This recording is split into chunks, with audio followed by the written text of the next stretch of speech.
Hi everyone, welcome to the latest project in the Real Build series. This time it's TR7 Evolution. We're going to be taking the green TR7 coupe we have and bringing it to a whole new level. And we're starting with this playlist, which is suspension and steering. Now, suspension and steering, if you're just doing a rebuild, is not a big deal. And we'll be going through the installation of all the parts, the bushings, the springs, the shock absorbers, and that whole process. But because we're going to modify our car, we have to take other things into consideration. So we're going to go through this process, and that'll help you make decisions as you go forward on your car if you're trying to make a change. And it doesn't matter what kind of car. The steps in the process are all the same. Ours happens to be a TR7. And I'm lucky. Over the years I've gotten a lot of experience in different forms of racing. I understand suspensions, and I want to try and pass a little bit of that along.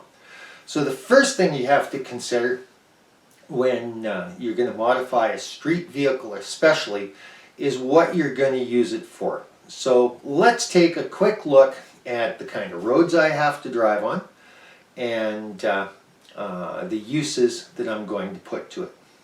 So with that, let's start by going for a drive. Hi! Before we get into suspension decisions, I just wanted to give you guys an idea of the kind of roads that I have to drive on day to day. And this is actually on a mile of road. This right now it's covered in snow and ice, but normally it's a piece of gravel that runs up to the acreage that we live on. Now, what's important about the roads we drive on? Well, when we're doing suspension modifications, we have to consider all of the factors. And in this case, as you can see in my TR7, I crawl along down here. But at the same time, the car's got to be able to go over and take a little bit of washboard and take the odd bump. It's only a mile, but when you do that a couple times a day, it adds up over a year. Now let's look at what happens when we hit the pavement in my part of the world. Now this is the two-lane blacktop. It's pretty dominant in terms of design and condition in my part of the world. So as you can see, it's paved, but it's not exactly super highway smooth by any extent. And that means, again, we've got a quotient that we have to add in to the kind of driving that the TR7 is going to be doing as we modify the suspension. And it gives a set of parameters that you have to deal with. And that last bump, as you can see, ain't a little one. So let's take a look at some of the other things we plan on doing in terms of driving with the car. Okay, give you a little different angle. Autoslalom or autocross, Solo 2, is all about car control. The more precise the driver, the faster they can make it through the corners, and the quicker they can accelerate between the corners. The courses are set up to have a little bit of higher speed, not really high speed, but an area to accelerate, a tight section that commands skill to get through quickly, and a stop box at the end where the times are taken. And if you touch a cone in the stop box, you're disqualified.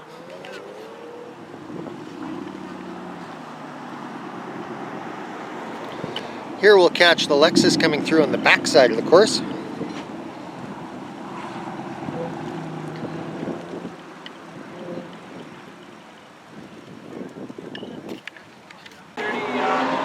Cool.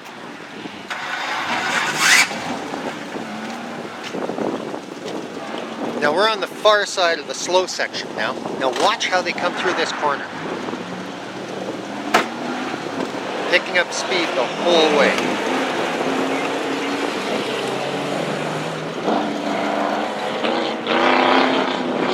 As the Firebird crosses the top of the course, and Again, watch how they come through.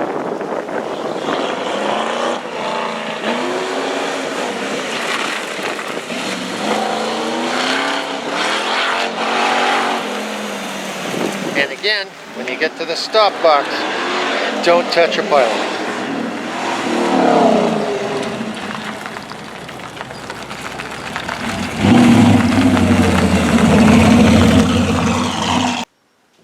Okay, now you've had a chance to see the kind of roads I have to deal with, and they're not great, but I have to deal with them every day.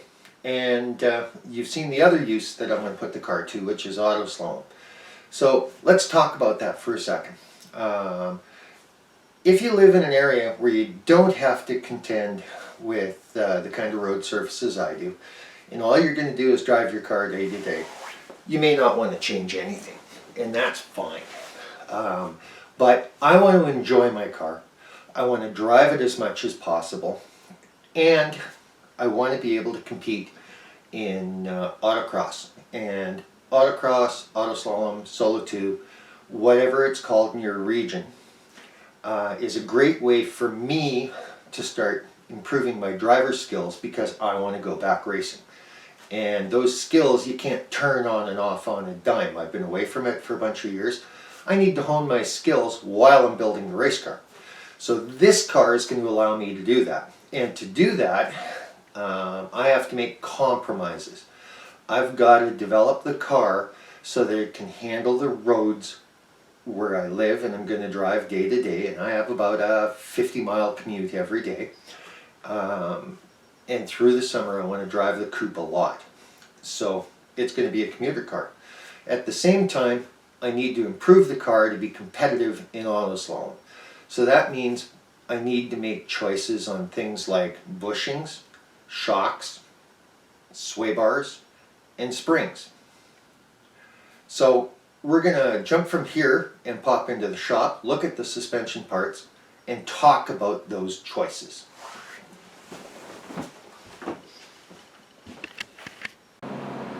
Okay, now we're back out in the shop. Let's start talking about the stuff that's got to be replaced, what we're going to replace it with, and why. So, beginning with the sway bar. Now the sway bar is going to be replaced, which means we've got to take these pieces off. These bushings are going to be removed, and this bar will go back in the parts bin. We also have to remove the lower control arms. I'm going to use my press to push those out, and everything here's got to be cleaned up.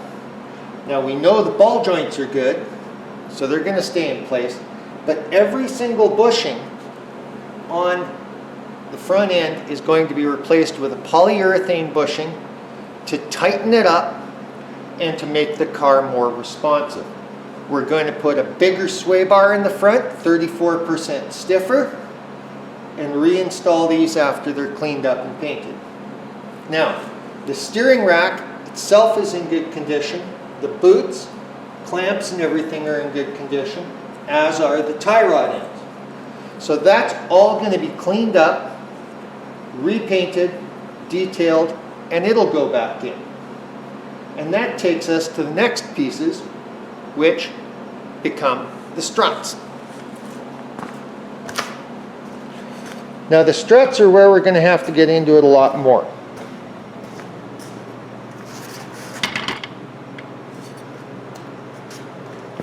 Now, from the start, the brakes and the hubs have to come off. And there'll be a different playlist that we're going to get into choices on braking, because we do need to boost the braking system somewhat. But they're going to come off. The spindle itself is going to be wrapped in tape to protect it. Then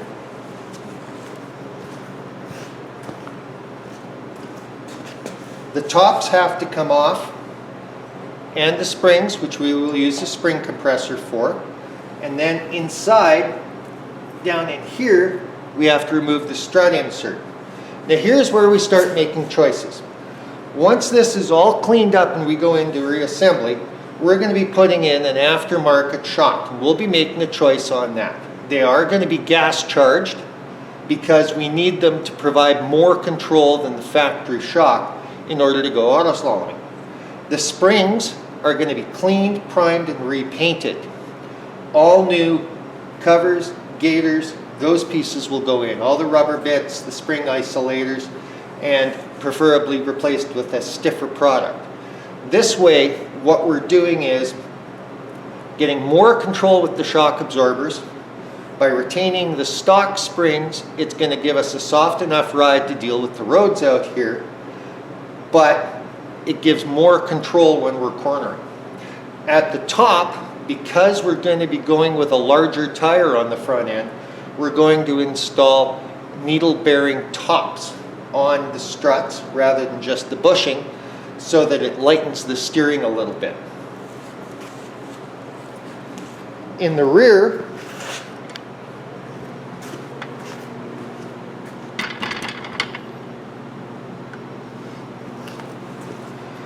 the lower control arms all have to be cleaned and repainted. The bushings have to be taken out and replaced with polyurethane bushings. And again, with the springs, all of the rubber pieces have got to be replaced, preferably with a stiffer product. They're going to be cleaned and repainted. The upper control arms will also be cleaned, the bushings pushed out and replaced with polyurethane bushings. And then finally, at the rear, the sway bar will be replaced with an aftermarket one that's 34% stiffer. So what's this going to gain us? It's going to make the car somewhat more responsive and stiffer because of the polyurethane bushings. It'll be more controlled because we're going to be going with a gas-charged shock absorber over the standard hydraulic ones. And by using the needle top bearings, we're going to lighten the steering. This is all going to be combined with new tires, which will be 205 50/15s, which increase our footprint, and going with a newer, better tire brand, it'll tighten everything up and give us more traction. This allows us to stay within the SCCA rules for F-stock production, while at the same time improving the handling as much as we can without deteriorating the car's ability to stick to a rougher surface. That's the plan. Now it's time for us to initiate it. And that means at this point, we're going to end this segment because I've got to get my act together and finish taking all of these components apart and start the whole process of cleaning, painting, and making a parts list, which we'll talk about in the next segment of TR7 Evolution suspension and steering. So until then, that's it for this segment from TR7 Evolution, and we'll talk to you again real soon.